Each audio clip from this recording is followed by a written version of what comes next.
Assalamualaikum warahmatullahi wabarakatuh. Halo teman-teman, pada hari yang baik ini kelompok kami berkesempatan untuk membuat video pembelajaran untuk memenuhi tugas pengantar bisnis manajemen. Dan kelompok kami juga berkesempatan untuk menerangkan materi mengenai manajemen keuangan. Tapi sebelum itu, yuk kita kenalan terlebih dahulu. Perkenalkan, saya Dwi Fatma Amelia, Maba Prodi Manajemen NIM 080103211010, serta rekan saya Rizka Ijatria Sandi, Prodi Manajemen NIM 080103211026.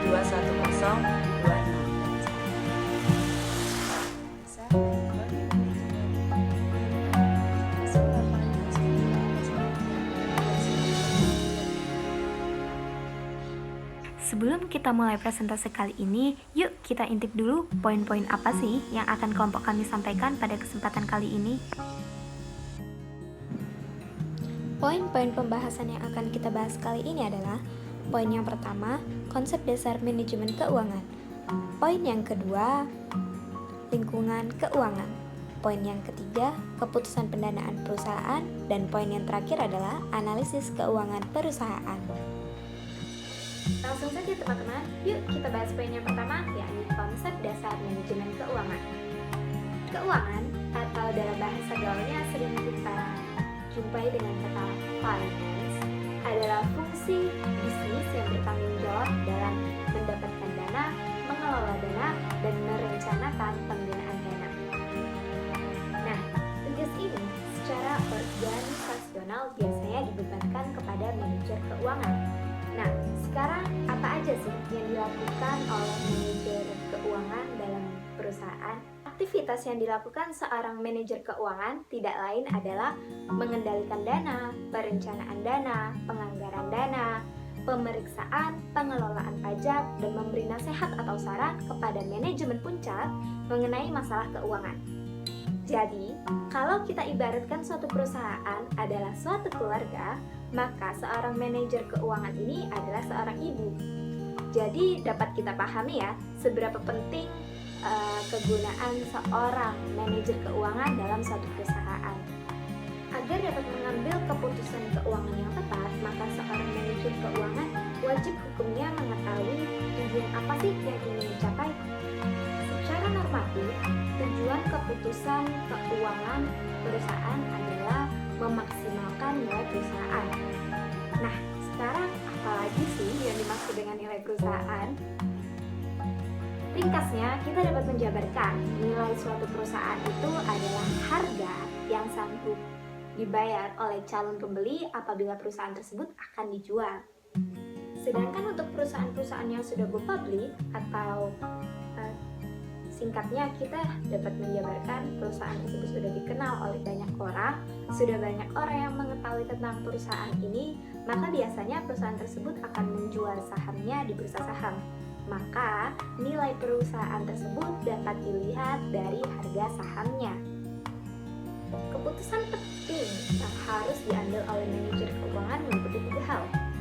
Yang pertama, memperoleh dana atau keputusan pendanaan. Yang kedua, penggunaan dana atau keputusan investasi. Dan yang terakhir adalah pembagian laba atau kebijakan dividen. Nah, buat kalian yang sering belajar tentang saham, pasti udah gak asing nih sama yang namanya dividen.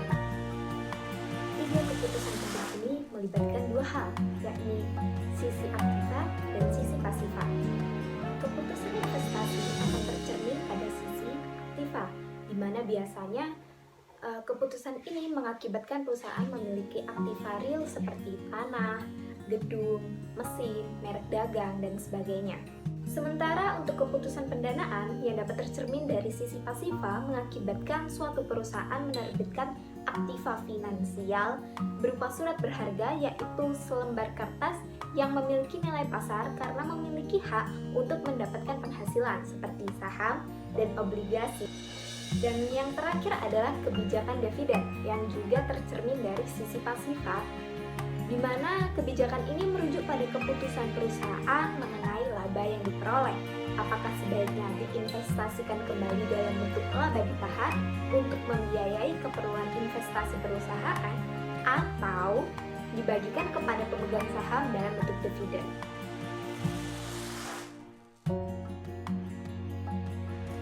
Di poin yang kedua ini, kita akan membahas tentang lingkungan keuangan. Menurut teman-teman, penting nggak sih lembaga keuangan itu bagi para perusahaan-perusahaan yang ada di negara kita?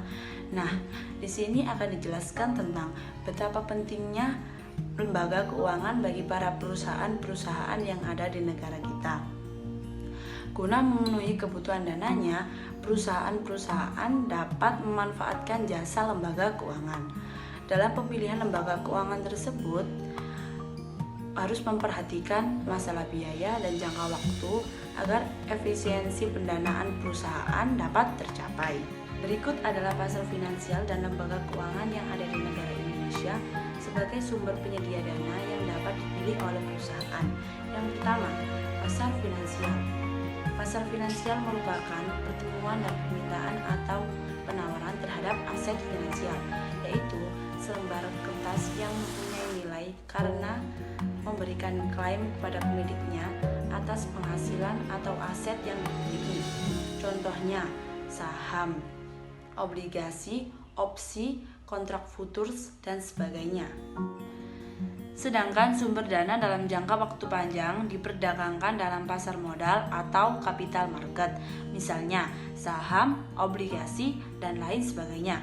Contoh kedua dari lembaga keuangan yaitu bank terdiri dari A. Otoritas moneter, Bank Sentral atau Bank Indonesia. B. Bank umum, yaitu bank yang melaksanakan usahanya secara konvensional atau berdasarkan prinsip syariah yang tidak memberikan jasa lalu lintas pembayaran. C. Bank perkreditan, bank ini memiliki arti yang sama seperti bank umum. Dan contoh terakhir dari lembaga keuangan yaitu lembaga pembiayaan, lembaga penghubung keuangan yang memberi pinjaman kepada individu dan bisnis, tidak seperti lembaga simpanan. Perusahaan pembiayaan tidak menerima simpanan, tetapi pembiayaan untuk hutang dalam jangka waktu pendek dan dalam jangka waktu panjang, seperti perusahaan sewa guna atau disebut dengan leasing.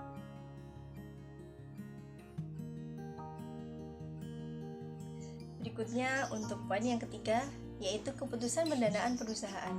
Setiap perusahaan, baik perusahaan besar maupun perusahaan kecil, pasti memerlukan dana. Antara lain, yang pertama, untuk pembiayaan operasional sehari-hari, seperti membayar gaji pegawai, membayar sewa, membayar bunga, pajak, dan kewajiban yang telah jatuh tempo. Yang kedua, ada pembiayaan penjualan kredit. Pada sistem penjualan kredit, pengeluaran uang akan mendahului penerimaan uang. Semakin lama periode pembayaran, maka gap antara cash outflow dengan cash inflow semakin besar. Dan selama menunggu masa pembayaran penjualan kredit, perusahaan harus tetap beroperasi. Dan yang ketiga, ada pembiayaan persediaan.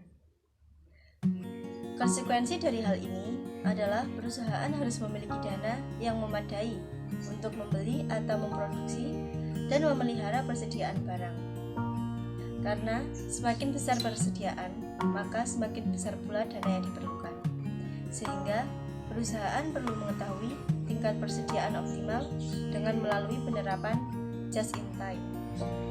Dan yang terakhir ada pembelian aset pendukung operasional perusahaan. Semisal ada gedung, tanah, dan peralatan. Pembelian ini bersifat jangka panjang dan memerlukan dana yang cukup besar, sehingga harus diperhitungkan dengan cermat oleh semua perusahaan. Poin selanjutnya yakni analisis keuangan perusahaan. Dalam pengambilan keputusan keuangan, manajer akan selalu dihadapkan pada berbagai alternatif, misalnya keputusan penentuan lokasi pabrik baru, di mana biaya untuk masing-masing alternatif lokasi berbeda. Agar dapat mengambil keputusan dengan tepat, maka manajer memerlukan berbagai informasi guna mendukung proses pengambilan keputusan tersebut. Informasi yang dimaksud adalah informasi yang diperoleh baik dari internal maupun eksternal perusahaan.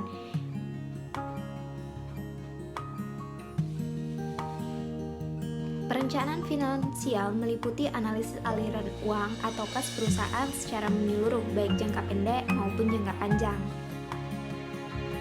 Tujuan dari aktivitas ini adalah mengoptimalkan laba yang menciptakan penggunaan dana yang baik. Tahapan dari perencanaan finansial ada 3, yaitu yang pertama peramalan kebutuhan dana, baik jangka pendek maupun jangka panjang. Yang kedua, penyusunan anggaran untuk memenuhi kebutuhan dana. Dan yang ketiga adalah penetapan sistem pengendalian finansial guna menjamin segala sesuatunya telah dilaksanakan sesuai perencanaan.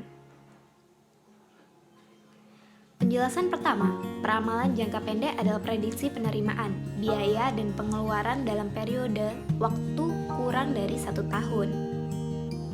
Kedua, peramalan aliran kas adalah prediksi aliran kas masuk dan kas keluar pada periode waktu yang akan datang, umumnya bulanan atau kuartalan. Dan yang ketiga, peramalan jangka panjang adalah prediksi penerimaan biaya dan pengeluaran untuk periode dari 1 tahun, umumnya berjangka 5-10 tahun. Tahap kedua adalah peramalan finansial, adalah penyusunan anggaran, yaitu rencana finansial sebagai pedoman pengalokasian sumber daya keuangan berdasarkan perkiraan pendapatan. Berbagai jenis anggaran yang dimiliki perusahaan diantaranya adalah anggaran operasi atau operating budget. Sebagai contohnya, anggaran untuk iklan, sewa kantor, dan gaji karyawan. Pengendalian finansial merupakan tahap terakhir dalam perencanaan finansial. Proses ini didefinisikan sebagai proses yang digunakan secara periodik untuk membandingkan realisasi penerimaan, biaya, dan pengeluaran dengan proyeksi.